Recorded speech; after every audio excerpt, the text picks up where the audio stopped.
Всем привет! Вот нам Nissan X-Trail приехал в ремонт с проблемой гул.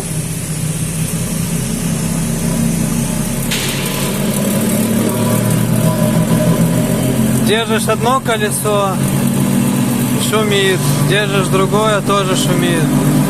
В итоге задний редуктор решили, то что шум из него исходит.